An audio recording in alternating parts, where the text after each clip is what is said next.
Hello friends, welcome to beginner TNPSC. So நம்ம இன்னைக்கு என்ன டாபிக் பற்றி பார்க்க போகிறோம் அப்படின்னா, role of women in freedom struggle அப்படிங்கிற டாபிக் பற்றி தான் பார்க்க போகிறோம்.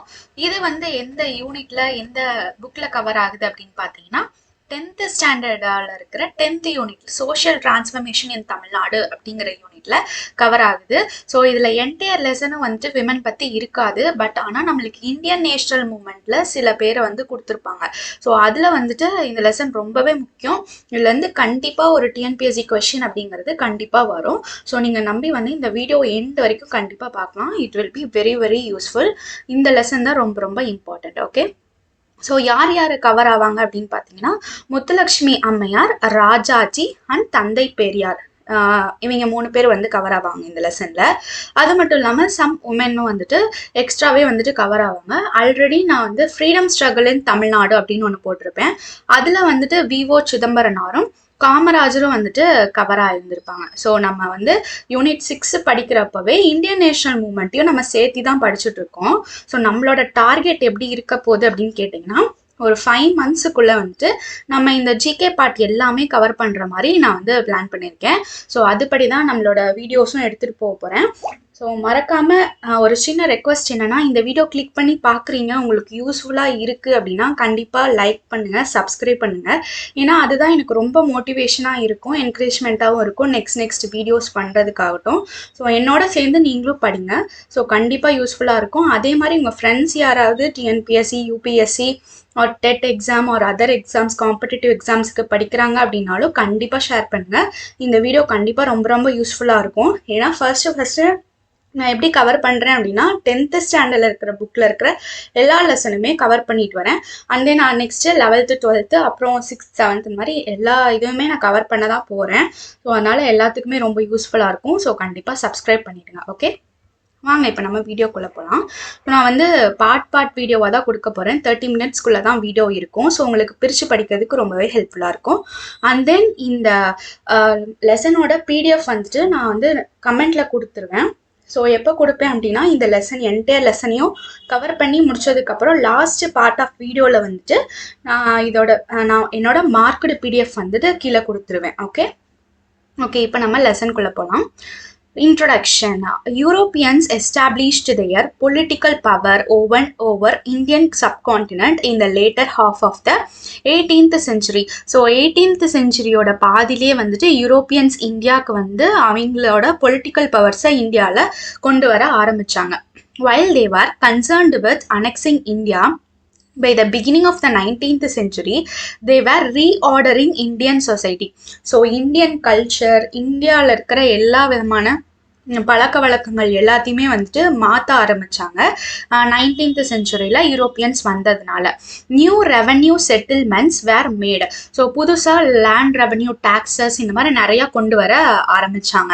Influenced by British utilitarian ideas and evangelicals, they also tried to impose their cultural superiority over the Indian people.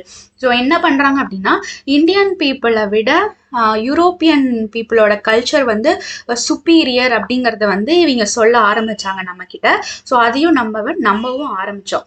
This cost a reaction among the Indians. So நம்மளுக்கு என்னென்னா, இந்தியன்ஸோட culture இப்படி சொல்கிறாங்களே அப்படின்னு சொல்லிட்டு நம்மளுக்கு ரொம்பவே அவங்க மேலே கோவம் வந்துச்சு அப்படிங்கிறதே சொல்லலாம். அதனால வேரியஸ் இந்தியன்ஸுக்கு ஸோ புது ஒரு ரிஃபார்ம் மூமெண்ட்டை எல்லாமே ஆரம்பித்து நம்மளோட கல்ச்சரும் அவங்களோட கல்ச்சரை விட ரொம்ப பழமையானது தான் அப்படிங்கிறத சொல்கிற விதமாகவும் நம்மளுக்கு ஃபீலிங்ஸ் கொண்டு வர ஆரம்பித்தாங்க. During the 19th century, educated Indians from different parts of the country began to feel the humiliation and responded by seeking their socio-cultural identity from their past. So இப்போ எஜுகேட்டட் இந்தியன்ஸ் எல்லாருமே என்ன பண்ண ஆரம்பிச்சாங்க அப்படின்னா, பழங்காலத்தில் இருக்கிற எல்லா நம்மளோட கல்ச்சர், நம்ம சோஷியல் ரிஃபார்ம்ஸ் என்னென்னலாம் பண்ணியிருக்கோம் அப்படிங்கிறத பாஸ்டில் இருந்து இந்த மாதிரி எடுத்து எல்லாத்துக்கிட்டையும் சொல்ல ஆரம்பித்தாங்க. நம்ம கண்ட்ரி ஃபுல்லாகவுமே அவங்களோடத விட நம்மளோடது பழமையானதா அப்படிங்கிறத சொல்ல ஆரம்பித்தாங்க. However, they understood some merits in the colonial arguments and were ready to reform. இருந்தாலும் காலனி ஆதிக்கம் வந்துட்டு சம் மெரிட்ஸும் வந்துட்டு நம்ம கிட்ட கொண்டு வந்திருக்கு அப்படின்னு தான் சொல்றாங்க. It resulted in the social and religious reform moments in modern India. So modern இந்தியாவில் வேரியஸ் ரிலீஜியஸ் ரிஃபார்ம் மூமெண்ட்ஸ் வர்றதுக்கு எல்லாமே இது காரணமாக இருந்திருக்கு அப்படின்னு சொல்றாங்க. This particular historical development is also identified as the Indian renaissance. So இந்தியாவோட மறுமலர்ச்சிக்கு இந்த ஹிஸ்டாரிக்கல் டெவலப்மெண்ட் தான் காரணமாக இருந்திருக்கு அப்படிங்கிறதையும் சொல்றாங்க. ஸோ ரெனைசன்ஸ்னா என்னன்னா, it is an ideological and cultural phenomena. It is closely ட்ரைட் to modernity, rationalism and the progressive movement of the society. So இதில் வந்து ரேஷனலிசம் அப்படிங்கிறது நம்ம இந்தியா வந்து மாடர்னைஸ் ஆகிறதும், ஸோ நம்மளோட சொசைட்டி இன்னும் என்ஹான்ஸ் பண்ணுறதாகட்டும், இது எல்லாமே பண்ணுறது தான் ரினைசன்ஸ் அப்படின்னு சொல்லுவோம். அதில் இம்பார்ட்டண்ட்டான ஒரு வேர் அப்படின்னா என்னன்னு சொல்லணும் அப்படின்னா கிரிட்டிக்கல் திங்கிங் தான். Critical thinking is at its root. This ideology of humanism stimulated creative energy in all spheres of social life and knowledge such as language, literature, philosophy, music, painting, architecture, etc.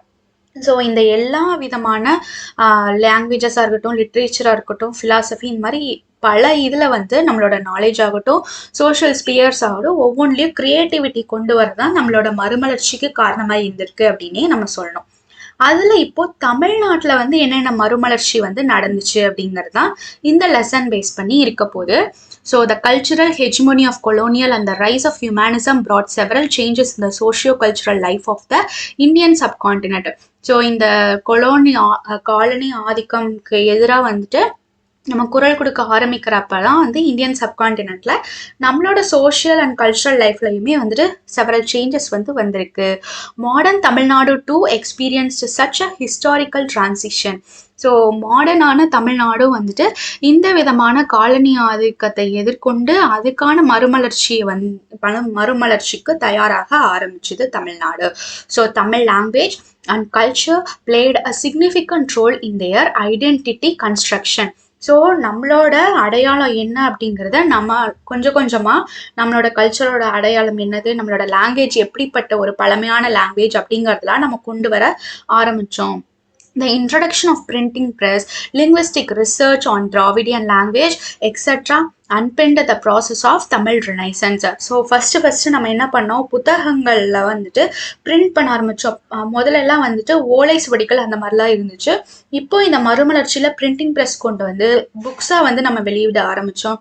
அதே மாதிரி நம்மளோட language எப்படிப்பட்ட பழமையான language அப்படிங்கிறதையும் வந்துட்டு நம்ம ஆராய ஆரம்பித்தோம். அதுக்கப்புறம் தான் நம்மளோட லாங்குவேஜ் ஒரு கிளாசிக்கல் லாங்குவேஜ் அப்படின்னு, திராவிடியன் லாங்குவேஜ் அப்படின்லாம் வந்துட்டு நம்ம சொல்ல ஆரம்பித்தோம்.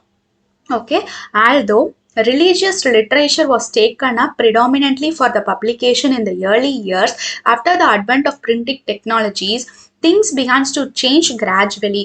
ஸோ ஃபர்ஸ்ட் நம்ம பிரிண்டிங் ப்ரெஸ் பண்ணிட்டு இருக்கும்போது எப்படிப்பட்ட புக்ஸ் எல்லாம் வந்துட்டு பிரிண்ட் புக்ஸாக பிரிண்ட் ஆக ஆரம்பிச்சுது அப்படின்னா, ரிலீஜியஸ் புக்ஸ் தான் ஃபஸ்ட்டு பிரிண்ட் ஆக ஆரம்பிச்சுது.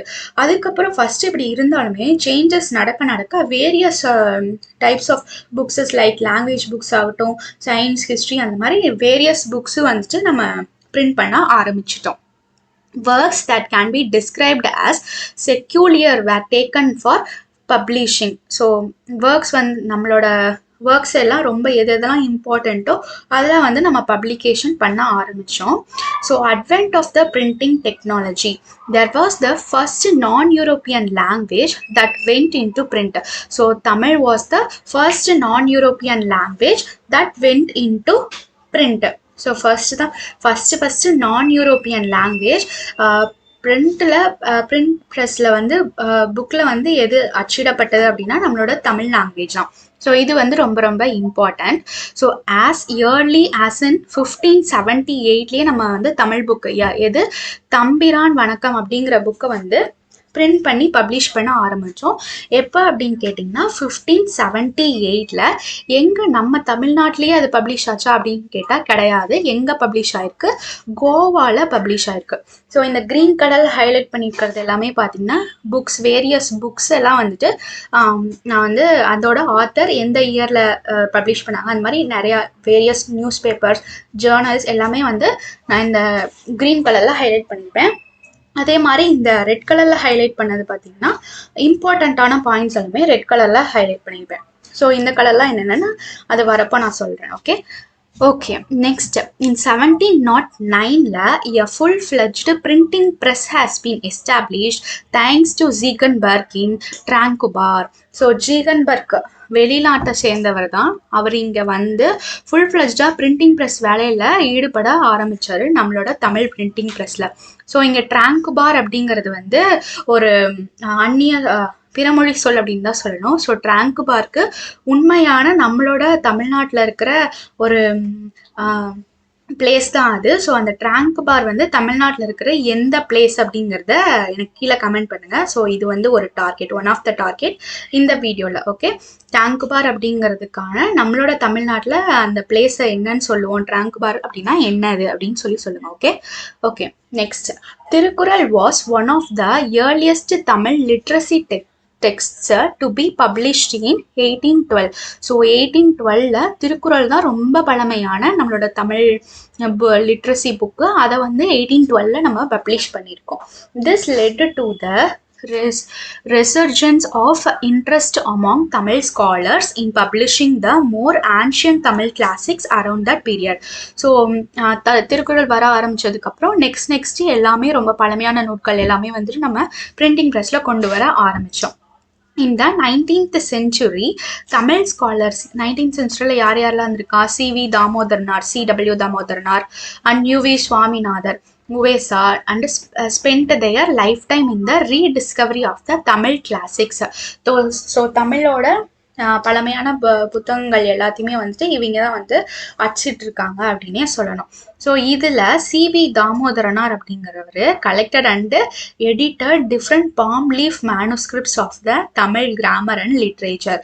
So C.V. Damodaranar, C.W. Damodaranar அப்படிங்கிறவர் ஓலை சுவடிகளில் இருக்கிற எல்லா எழுத்துக்கள் எல்லாத்தையுமே வந்து லைக் தமிழ் கிராமர் ஆகட்டும், அதோட லிட்ரேச்சர் ஆகட்டும், எல்லாத்தையுமே வந்துட்டு எடிட் பண்ணி கலெக்ட் பண்ணி அதுவும் எடிட் பண்ணியிருக்காரு. ஸோ ஒரு தமிழ் ஓலை சுவடிகள் அங்கங்கே இருக்கும், அது எல்லாத்தையும் கலெக்ட் பண்ணி அதை எடிட் பண்ணுறதுங்கிறது ஒரு சாதாரண விஷயமே கிடையாது. ஸோ இதில் பெரும் பங்காற்றியவர் யார் அப்படின்னா நம்ம C.W. தாமோதரனார் தான் சொல்லணும். ஹிஸ் எடிஷன்ஸ், ஸோ அவர் என்னென்னலாம் எடிட் பண்ணியிருக்காரு அப்படின்னு கேட்டால் தொல்காப்பியம், வீரசோழியம், இறையனார் அகப்பொருள் அண்டு இலக்கண விளக்கம், கலித்தொகை அண்டு சூளாமணி, இது எல்லாத்தையுமே வந்து என்ன பண்ணியிருக்காரு, டெக்ஸ்ட்டை வந்து டெக்ஸ்ட் பேஸ்டாக மாற்றிருக்காரு. அண்ட் நெக்ஸ்ட் வந்து U.V. சுவாமிநாதர். உவேசா என்னென்ன பண்ணியிருக்காரு, அவர் யாரோட ஸ்டூடெண்ட், மீனாட்சி சுந்தரனாரோட ஸ்டூடெண்ட்னா நம்ம U.V. Saminathar. Took efforts to publish the classical text. So என்னென்னலாம் பப்ளிஷ் பண்ணியிருக்காரு, சீவக சிந்தாமணி. ஸோ இந்த இயர் வந்துட்டு ரொம்ப இம்பார்ட்டண்ட், அதே மாதிரி இந்த நூலும் ரொம்ப இம்பார்ட்டண்ட். மேட்ச் த ஃபாலோயிங்கில் கேட்கறதுக்கான சான்சஸ் ரொம்பவே அதிகமாக இருக்குது. So Seevaka Chintamani in 1887. அதே மாதிரி இது வந்து குரோனாலஜிக்கல் ஆர்டரில் கூட கேட்கலாம். இது புக்லேயே வந்துட்டு குரோனாலஜிக்கல் ஆர்டர் படி தான் கொடுத்துருக்காங்க. ஸோ இது அப்படியே நீங்கள் படிச்சுக்கோங்க. சீவக சிந்தாமணி 1887, 10 பாட்டு 1889, சிலப்பதிகாரம் 1892, புறநானூறு 1894, புறப்பொருள் வெண்பா மாலை 1895, மணிமேகலை 1898, ஐங்குறுநூறு 1903 அண்டு பதிற்றுப்பத்து 1904. ஸோ இது வந்து ரொம்ப ரொம்ப இம்பார்ட்டன்ட், கண்டிப்பாக இதை படிச்சு வச்சுக்கோங்க. இதுவே வந்துட்டு நம்ம தமிழ் புக்லேயும் வந்துட்டு கொடுத்துருப்பாங்க. O.V. சாமிநாதர் பாடலில் வந்துட்டு இது ஒரு பாக்ஸ் ஸ்டேட்டால் ரைட் சைடில் வந்துட்டு இருந்திருக்கும் அது. Okay next, the publication of these ancient literacy texts created an awareness among the Tamil people about their historical tradition, language, literature and religion. So இந்த மாதிரி நம்ம பழங்காலத்தோட லிட்ரேச்சர் நிறையா புக்ஸ் எல்லாம் பப்ளிஷ் பண்ண ஆரம்பிக்கிறனால நம்மளோட ட்ரெடிஷன் என்னது, நம்மளோட லாங்குவேஜ் எப்படிப்பட்டது, நம்மளோட லிட்ரேச்சர்லாம் எவ்வளோ பழமையானது, நம்மளோட ரிலீஜன்லாம் எவ்வளோ பழமையானது அப்படிங்கிறது எல்லாமே வந்துட்டு இந்த பப்ளிகேஷன் வந்துட்டு வேரியஸ் பீப்புள்ஸுக்கு வந்து சொல்ல ஆரம்பிக்குது. Modern Tamils founded their society and culture identity on the ancient Tamil classics collectively called the Sangam literature. So இந்த மாதிரி நிறையா புக்ஸ் எல்லாம் சேர்த்து ஒன்று சேர்ந்து வைத்து நம்ம வந்து சங்கம் லிட்ரேச்சர் அப்படின்னு சொல்லி தமிழ் கிளாசிக் வந்து மாடர்ன் தமிழில் வந்து சங்கம் லிட்ரேச்சர் அப்படின்னு சொல்ல ஆரம்பிக்கிறோம். Next, in 1816 E.F.W. Ellis, who founded the College of Fort St. George. So Fort Saint ஜார்ஜை வந்து யார் வந்து கண்டுபிடிச்சா அப்படின்னு கேட்டால் F.W. எல்லிஸ். எப்போ கண்டுபிடிச்சாரு? 1816 வந்து கண்டுபிடிச்சிருக்காரு. ஸோ இந்த ப்ளூ கலரில் இருக்கிறது எல்லாமே வந்துட்டு ஒரு ஆர்கனைசேஷன், அதை யார் ஃபவுண்ட் பண்ணால், எந்த இயரில் ஃபவுண்ட் பண்ணாங்க அப்படிங்கிறது தான். இது வந்து நான் ஒவ்வொரு வீடியோலையுமே சொல்லிட்டு தான் இருக்கேன். ஏன்னா இப்போ நியூ வியூவர்ஸ் வரும்போது வந்துட்டு அந்த கலர் எதுக்காக இருக்குது அப்படிங்கிறத நீங்கள் கண்டிப்பாக தெரிஞ்சுக்கணும். அதுக்காக தான் நான் வந்து ஒரு வீடியோலையும் எந்த கலர் எதுக்காக யூஸ் பண்ணியிருக்கேன் அப்படிங்கிறத சொல்லிட்டு இருக்கேன். Okay, formulated the theory that the South Indian languages belonged to a separate family which was unrelated to the Indo-Aryan family of language. So இந்த violet கலர்ல ஹைலைட் பண்ணிருக்கிறது எல்லாமே அவங்களோட சேயிங்ஸ். ஸோ அவங்களோட கோட்ஸ் சொல்லியிருப்பாங்க, அவங்க ஏதாவது ஒரு கருத்து வந்து சொல்லியிருப்பாங்க. ஸோ அதை கொடுத்துட்டு யார் இதை சொன்னது அப்படிங்கிற மாதிரி கேட்பாங்க. ஸோ இந்த இது வந்து வயலட் கலரில் நான் ஹைலைட் பண்ணியிருப்பேன். இவர் என்ன சொல்கிறாரு, F.W. எல்லிஸ் அப்படிங்கிறவர் நம்ம சவுத் இந்தியன் லாங்குவேஜுக்கும் இந்தோ ஆரியன் ஃபேமிலியோட லாங்குவேஜஸ்க்கும் வந்து ரிலேட்டே கிடையாது, தே ஆர் அன்ரிலேட்டபிள் அப்படிங்கிறத வந்து F.W. எல்லிஸ் வந்து சொல்கிறாரு. ஓகே, நெக்ஸ்ட் ராபர்ட் கால்ட்வெல் வராரு. இதோட நம்ம எல்லிஸ் பார்ட் வந்து முடிஞ்சிச்சு. என்ன ஒரு 2 பாயிண்ட் தான் இருக்குது. ஸோ இதை நம்ம வந்து நோட்ஸ் எடுத்து படிச்சு வச்சோன்னா ரொம்ப ரொம்ப ஈஸியாகவே இருக்கும். ஒருத்தருக்கும் ஒரு 4 to 5 பாயிண்ட்ஸ் தான் இருக்கும். அதை மட்டும் மைண்டில் ஞாபகம் வச்சுக்கிட்டாலே போதுமானது. Okay, next Robert Caldwell. Robert Caldwell expanded this argument in a book titled. So இவரோட புக் என்னன்னு கேட்டால், ஸோ க்ரீன் கலரில் ஹைலைட் பண்ணியிருக்கிறதா, அப்போ புக்குன்னு அர்த்தம். Comparative grammar of the Dravidian or South Indian family of languages in 1856. So Robert Caldwell வந்து இதை பற்றி ஒரு புக்கே வந்துட்டு எழுதியிருக்காரு, a comparative grammar of the Dravidian or South Indian family of languages in 1856. Okay, இவர் என்ன கோட்ஸ் சொல்லிட்டு போயிருக்காரு அப்படின்னு கேட்டால், he established the close affinity between the Dravidian languages in contrast with Sanskrit and also established the antiquity of Tamil. So இவர் என்ன சொல்கிறார் அப்படின்னா, சான்ஸ்கிரிட் வேற, நம்மளோட திராவிடியன் லாங்குவேஜ் அப்படிங்கிறது டோட்டலாகவே வேற. முதல்லலாம் வந்து சான்ஸ்கிரிட்னால தான் வந்து தமிழ் வந்துட்டு உருவாச்சு அப்படிங்கிற மாதிரிலாம் நிறையா கருத்தெல்லாம் வச்சுருப்பாங்க. ஸோ நம்மளோட சான்ஸ்கிரிட்டுங்கிறது வேற, திராவிடியன் லாங்குவேஜுங்கிறது வேற. அதுவும் இல்லாமல் தமிழ் அப்படிங்கிறது அது வந்து சான்ஸ்கிரிட்டுக்குமே ரொம்ப பழமையானது, ஆன்டிக்விட்டினா ரொம்பவே பழமையானது அப்படிங்கிறது வந்து இவர் சொல்லிட்டு போயிருக்காரு. ஓகே, யாரு? ராபர்ட் கால்ட்வெல் அவர்கள். Okay, next, Tamil intellectuals of this period identified the fundamental differences between Tamil, Dravidian, Egalitarian and Sanskrit, Aryan, Brahmanism. இந்த எல்லாத்துலேயுமே வந்து ஃபண்டமெண்டலான டிஃப்ரென்ஸுங்கிறது இருந்துகிட்டே தான் இருக்கும். அது தமிழுக்கு வந்து தனித்துவமாகவே இருக்குது. He argued that Tamil was a language of Dravidian people. So தமிழுங்கிறது ஒரு திராவிடியன் பீப்புளோட லாங்குவேஜ் தான். அவங்க யாருன்னு கேட்டால் மோஸ்ட்டாக நான் பிராமின் தான் இருந்திருக்காங்க. நான் பிராமின் தான் திராவிடியன் பீப்புள் அப்படின்னு சொல்கிறாங்க. ஸோ அவங்களோட லாங்குவேஜ் தான் என்னன்னு பார்த்தா Tamil. their social life was casteless, gender sensitized and egalitarian. So அப்படிப்பட்ட அந்த தமிழ் கொண்ட நான் பிராமின்ஸ் எல்லாருமே வந்து கேஸ்ட்லெஸ்ஸாக இருந்தாங்க. பாகுபாடு, ஜெண்டர் பேஸ்டு பாகுபாடு எதுவுமே கிடையாது. அண்டு எக்லிட்டேரியன். ஸோ இது வந்து ரொம்பவே பழமையானது அப்படின்னு சொல்லியிருக்காங்க. Okay, next, Tamil renaissance contributed to the origin and growth of Dravidian consciousness in the Tamil country. So Tamil கண்ட்ரியில் தான் வந்துட்டு திராவிடியன் பீப்புள் வந்து ஆரம்பிச்சிருக்காங்க. அவங்களோட மறுமலர்ச்சியும் அங்கே தான் ஏற்பட்டிருக்கு. These ideas are exemplified in the Tamil invocation songs in the play. So இதெல்லாம் சேர்த்து ஒரு தமிழ் சாங் எழுதியிருக்காங்க. யார் எழுதியிருக்கான்னு கேட்டால் சுந்தரனார் அப்படிங்கிறவர் எழுதியிருக்காரு. பி சுந்தரனார் எழுதியிருக்காரு. என்னன்னு கேட்டால் Manonmaniyam written by P Sundaranar. Okay, next, Ramalinga Adigal, popularly known as Vallalar. So வள்ளலார்னு யார் சொல்கிறோம்? ராமலிங்க அடிகளார் வந்து சொல்கிறோம். ஸோ இந்த மாதிரி கிரே கலரில் ஹைலைட் பண்ணியிருக்கிறது எல்லாமே அவங்களோட ஒரு மக்கள் அவருக்கு கொடுத்த பேராக இருக்கட்டும், ஆர் அவரோட அதர் நேமாக கூட இருக்கலாம். ஸோ அவர் வந்து பாப்புலராக என்னென்னு சொல்லி கூப்பிட்றாங்க அப்படிங்கிறது எல்லாமே, ஸோ ஒருத்தருக்கு என்னென்ன பேர்லாம் வச்சுருக்காங்க அப்படிங்கிறது எல்லாமே நான் கிரே கலரில் ஹைலைட் பண்ணியிருப்பேன். ஸோ ராமலிங்கனாரை வந்து ராமலிங்க அடிகளில் வந்து நம்ம வள்ளலார் அப்படின்னு சொல்லுவோம். கொஸ்டின் த எக்ஸிஸ்டிங் ஹிந்து ரிலீஜியஸ் ஆர்த்தோடாக்ஸ், ஏன் வந்து ஹிந்து ரிலீஜியன் இப்படி மறுமலர்ச்சி இல்லாமல் ஏன் அப்படி இருக்குது அப்படிங்கிறது எல்லாத்தையுமே வந்து இவர் கேள்வி கேட்டிருக்காரு. ஸோ அடுத்தது ஆப்ரஹாம் பண்டிதர் வந்துட்டு வருவார்.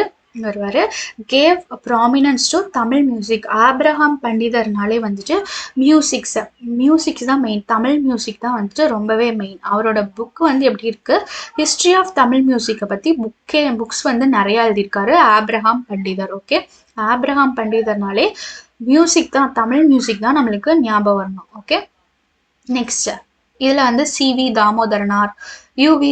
சுவாமிநாதர், திருவி Kalyana Sundaram, பரதிமார் Kalaignar, Maraimalai Adigal, Subramania Bharati, S. Vaiyapuri and the poet Bharathidasan in their own ways and their writings contributed to the revival of Tamil literature. So இந்த எல்லா கவிஞர்களுமே வந்து தமிழ் லிட்ரேச்சரை வந்து நல்லாவே எழுதி பப்ளிஷ் பண்ணியிருக்காங்க. ஸோ அவங்க தமிழ் ரினைசன்ஸ்க்கு வந்து ரொம்பவே இவங்கெல்லாம் பங்காற்றிருக்காங்க அப்படின்னு தான் சொல்லணும். Meanwhile, M. Singaravelar, an early pioneer in Buddhist revival, promoted communism and socialism to counter the colonial power. So அப்போது என்ன நடந்துட்டுருக்கு, 1860s வந்து அவர் வந்து பார்ன் ஆனார். ஓகே, ஸோ இந்த இயர்ஸ் எல்லாமே ரொம்ப இம்பார்ட்டண்ட் இல்லை அப்படின்னு தான் சொல்லுவேன். ஸோ நிறையா இயர்ஸ் அந்த ஒன் இயரை ஸ்பெசிஃபிக்காக கொடுத்துருக்கிறது எல்லாமே ரொம்ப இம்பார்ட்டன்ட் அப்படின்னு தான் சொல்லணும். ஸோ இந்த மாதிரி பார்ன் டேட் அண்ட் எப்போ இறந்தாங்க அப்படிங்கிறது ரொம்ப இம்பார்ட்டண்ட் இல்லை.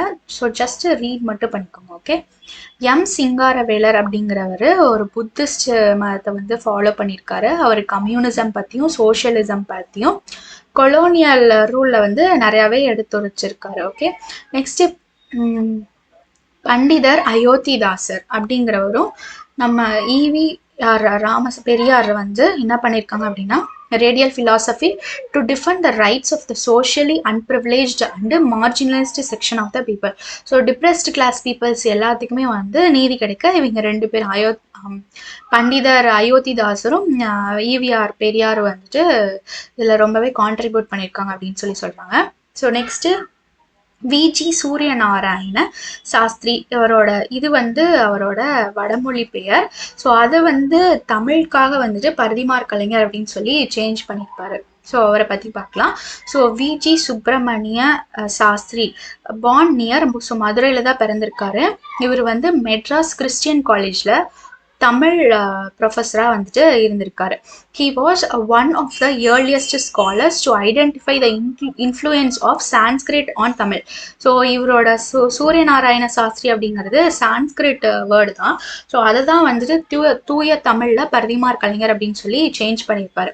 ஸோ தமிழுக்கு தமிழ் வேறு, சான்ஸ்கிரிட் வேறு. சான்ஸ்கிரிட் வந்து தமிழை இன்ஃப்ளூயன்ஸ் பண்ணக்கூடாது அப்படிங்கிறதுக்காக இது எல்லாமே பண்ணியிருப்பாரு. அப்புறம் அவரோட நேமை வந்துட்டு பியூர் தமிழ் நேமாக மாற்றிருப்பார். ஸோ பரதிமார் கலைஞர். ஸோ அவரோட இன்னொரு நேம் வந்து பரதிமார் கலைஞர் அப்படிங்கிறதுனால கிரே கலரில் ஹைலைட் பண்ணியிருக்கேன். He was the first to argue that Tamil வந்து ஒரு கிளாசிக்கல் லாங்குவேஜ். ஸோ அது வந்து ரொம்ப பழமையான லாங்குவேஜ் தான் அப்படின்னு சொல்கிறாரு. And demanded that the University of Madras should not call Tamil a vernacular language. So மக்கள் வந்து சாதாரணமாக பேசுகிற மொழி தான் அப்படின்னு சொல்லி நினைக்கக்கூடாது அப்படிங்கிறது யூனிவர்சிட்டி ஆஃப் மெட்ராஸில் வந்து டிமாண்ட் பண்ணியிருக்காரு. தமிழ் அப்படிங்கிறது ஒரு பழமையான கிளாசிக்கல் லாங்குவேஜ் அப்படிங்கிறத சொல்லியிருக்காரு. Influenced by Western literacy models, he introduced the sonnet form in Tamil. So sonnet form அப்படிங்கிற ஒன்றையும் வந்துட்டு இன்ட்ரடியூஸ் பண்ணியிருக்காரு. ஸோ சோனட்டுங்கிறது ஒரு போயம். அது வந்துட்டு ஒரு எத்தனை லைன்ஸ் இருக்கும் அப்படிங்கிறத எனக்கு கீழே கமெண்ட் பண்ணுங்கள். ஸோ 2 டார்கெட் கொடுத்துருக்கேன். ஸோ இங்கே வந்துட்டு ட்ராங்குபார் அப்படிங்கிறதோட தமிழ் பிளேஸ் என்ன, இப்போ இருக்கிற தமிழ் பிளேஸ் என்ன அப்படின்னு கேட்டிருந்தேன். அடுத்தது வந்து சோனட் வந்து எத்தனை லைன்ஸ் கொண்ட ஒரு போயம் அப்படிங்கிறத கீழே கமெண்ட் பண்ணுங்க. ஸோ இந்த வீடியோவோட 2 டார்கெட் இதுதான். ஸோ கீழே கமெண்ட் பண்ணுங்க. Okay, next he also wrote novels and plays and a number of essays on science. இது மட்டும் இல்லாமல் நிறையா நாவல்ஸ் எழுதியிருக்காரு, நிறையா சயின்ஸ் பற்றி எல்லாமே நிறையா எழுதியிருக்காரு. Tragically he died at the young age of 33. So ஆனால் 33லேயே வந்துட்டு இறந்து போயிடுறாரு. Okay, next Maraimalai Adigal. So Maraimalai Adigal is considered the father of Tamil linguistic purism. So father of Tamil linguistic purism அப்படின்னு கேட்டால் மறைமலை அடிகள். அவர் என்ன ஃபவுண்ட் பண்ணியிருக்கார் அப்படின்னா Thanithamizh Iyakkam, pure Tamil movement, founder of Thanithamizh Iyakkam, pure Tamil movement. He wrote commentaries on the Sangam text, Pattinappalai and Mullaippattu. So commentary வந்து எழுதியிருக்காரு பட்டினப்பாலைக்கும் முல்லைப்பாட்டுக்கும். So இதுவும் ரொம்ப important. Next he worked in a journal சித்தாந்த தீபிகா. ஸோ சித்தாந்த தீபிகா அப்படிங்கிற ஒரு ஜேர்னல்லே வந்துட்டு இவர் ஒர்க் பண்ணியிருக்காரு. அதே மாதிரி மெட்ராஸ் கிறிஸ்டியன் காலேஜில், ஸோ பரிதிமார் கலைஞர் மாதிரியே இவரும் வந்துட்டு தமிழ் டீச்சராக இருந்திருக்காரு. ஸோ இவர் வந்துட்டு தமிழ் ப்ரொஃபஸர் மெட்ராஸ் கிறிஸ்டியன் காலேஜில். ஸோ இவர் வந்து தமிழ் டீச்சராக இருந்திருக்காரு. ஓகே, அதே மெட்ராஸ் கிறிஸ்டியன் காலேஜஸில் அதுவும் மெனி இயர்ஸ்க்கு இருந்திருக்காரு. ஹி வாஸ் இன்க்ளைன்டு டுவர்ட்ஸ் நான் பிராமின் மூமெண்ட். ஸோ இவர் வந்து நான் பிராமின் மூமெண்ட்டில் வந்து பார்ட்டிசிபேட் பண்ணணும் அப்படிங்கிற இன்ட்ரெஸ்ட் எல்லாமே அவருக்கு வர ஆரம்பிக்குது. His teachers such as P Sundaranar and Somasundara Nayakar were key influencers in his life. So 2 teachers தான் இவரோட லைஃப்பில் ரொம்பவே அவங்கள இன்ஸ்பயர் பண்ணி தான் இந்த மாதிரி இதெல்லாமே வந்து அவர் பண்ணியிருக்காரு. தனித்தமிழ் இயக்கம் அப்படின்னா pure Tamil movement. So Maraimalai Adigal promoted the use of pure Tamil words and removal of the Sanskrit influence from the Tamil language. So Tamil லாங்குவேஜில் இருந்து சான்ஸ்கிரிட் வந்து இன்ஃப்ளூயன்ஸ் ஆகக்கூடாது அப்படிங்கிறதுனால தமிழ் வேர்ட்ஸில் இருக்கிற சான்ஸ்கிரிட் வேர்ட்ஸ் எல்லாத்தையுமே வந்து ரிமூவ் பண்ண ஆரம்பித்தாரு. அதுக்காக இந்த மூமெண்ட்டையும் ஸ்டார்ட் பண்ணார். The movement upgrade a great impact on Tamil culture especially in language and literature. So Tamil கல்ச்சரில் ரொம்பவே வந்துட்டு இந்த பியூர் தமிழ் மூமெண்ட் அப்படிங்கிறது ரொம்ப கீ ரோல் ப்ளே பண்ணிச்சு அப்படின்னு சொல்லலாம். எஸ்பெஷலி தமிழ் லாங்குவேஜை ப்ரமோட் பண்ணுறதுக்காகவும் அதோட லிட்ரேச்சர் எவ்வளோ பழமையானது அப்படிங்கிறத சொல்கிறதுக்காகவும் அது சான்ஸ்கிரிட்லேருந்து எப்படி வேறுபடுது அப்படிங்கிறதெல்லாம் சொல்கிறதுக்காகவும் இந்த மூமெண்ட் வந்து ரொம்பவே ஹெல்ப் பண்ணுச்சு. So his daughter Neelambikai played an important role in its foundation. So இவரோட டாட்டரும் சேர்ந்து ரொம்பவே இந்த மூமெண்ட்காக ஹெல்ப் பண்ணியிருக்காங்க. அவங்களோட பேர் என்னன்னு கேட்டால் Neelambikai. He changed his own name Vedachalam. So இவரோட நேம் என்ன, வேதாச்சலம் அப்படிங்கிறத என்னவா மாற்றிருக்காரு, Vedachalam and took on the pure Tamil name of Maraimalai Adigal. So Suryanarayana Shastri அப்படிங்கிறவர் பரிதிமார் கலைஞர் அப்படின்னு மாற்றினாரு. ஸோ இங்கே நம்ம மறைமலை அடிகள் வந்து வேதாச்சலம் அப்படிங்கிற அவரோட ஒரிஜினல் நேம் வந்து மறைமலை அடிகள் அப்படின்னு சொல்லி மாற்றிக்கிட்டாரு. ஓகே, இவரோட புக்ஸ் அண்ட் ஜேர்னல்ஸ்லாம் என்னன்னு கேட்டால் ஜேர்னல் வந்து ஞானசாகரம் அப்படின்னு இது பண்ணாங்க. அதை வந்து என்னவா ரீநேம் பண்ணியிருக்காரு அப்படின்னா அறிவுக்கடல். ஸோ இது வந்து பியூர் தமிழ் நேமாக மாற்றிருக்காரு, ஞானசாகரம்லேருந்து அறிவுக்கடல் அப்படிங்கிறது. அண்ட் ஹிஸ் இன்ஸ்டிடியூஷன் சமரச சன்மார்க்க சங்கம் அப்படிங்கிறது வாஸ் ரீகிறிஸ்டியன்ட் ஆஸ் பொதுநிலை கழகம் அப்படின்னு சொல்லி மாத்திருக்காரு. சமரச சன்மார்க்க சங்கம் அப்படிங்கறத பொதுநிலை கழகமாகவும் அவரோட ஜேர்னல் ஞானசாகரம் அப்படிங்கறத அறிவுக்கடல் அப்படின்னு சொல்லி மாத்திருக்காரு. Next, Neelambikai compiled a dictionary that provide pure Tamil equivalents to Sanskrit words that has crept into Tamil vocabulary. So Tamil வெக்காபுலரியில் இருக்கிற சான்ஸ்கிரிட் வேர்டு எல்லாத்தையுமே வந்துட்டு அதுக்கு ஈக்குவலான தமிழ் வேர்ட்ஸாக வந்துட்டு நம்ம நீலாம்பிகை டாட்டர் ஆஃப் மறைமலை அடிகள் வந்து கன்வெர்ட் பண்ணியிருக்காங்க. ஓகே, நெக்ஸ்ட் வந்துட்டு ரைஸ் ஆஃப் திராவிடியன் மூமெண்ட்ஸ் இருக்குது. அண்ட் தென் வந்துட்டு இதெல்லாமே இருக்குது. ஸோ இதுக்கு கீழே தான் வந்துட்டு நம்மளோட விமென் வந்துட்டு வருவாங்க. ஸோ மூவலூர் ராமாமிர்தம் அம்மையாரும் வருவாங்க. நெக்ஸ்ட் வந்து இவங்களும் வருவாங்க, முத்துலக்ஷ்மி அம்மையாரும் வருவாங்க. ஸோ இவங்க எல்லாமே ஐஎன்எம்லேயும் கவர் ஆவாங்க. ஸோ விமென் வந்துட்டு நம்ம 6th யூனிட்லேயும் இருப்பாங்க, அதே மாதிரி ஐஎன்எம்லேயும் இருப்பாங்க. ஸோ நம்ம படிக்கிறது ஐஎன்எம்மையும் சேர்த்து தான் படிச்சுட்ருக்கோம், நம்மளுக்கு தெரியாமலே அதுதான் படிச்சுட்ருக்கோம். ஸோ இந்த லெசனுங்கிறது ரொம்பவே இம்பார்ட்டன்ட். நான் நெக்ஸ்ட் வீடியோஸ்லலாம் வந்துட்டு நான் மற்றது எல்லாமே சொல்கிறேன். ஸோ தேங்க்ஸ் ஃபார் வாட்சிங் த வீடியோ. கண்டிப்பாக உங்கள் ஃப்ரெண்ட்ஸ் அம்மாவுக்கு மறக்காமல் ஷேர் பண்ணுங்கள், கண்டிப்பாக சப்ஸ்கிரைப் பண்ணிடுங்க. அண்ட் தென் நோட்ஸ் வந்துட்டு நான் எண்ட் ஆஃப் த லெசன் வந்துட்டு நான் கண்டிப்பாக ப்ரொவைட் பண்ணுறேன் என்னோட மார்க்டு பிடிஎஃப். ஓகே, அண்ட் நிறையா பிளேலிஸ்ட் எல்லாமே இருக்குது, நிறையா வீடியோஸும் வரப்போகுது. So to watch more videos. So thank you for வாட்சிங் த வீடியோ. தேங்க்யூ.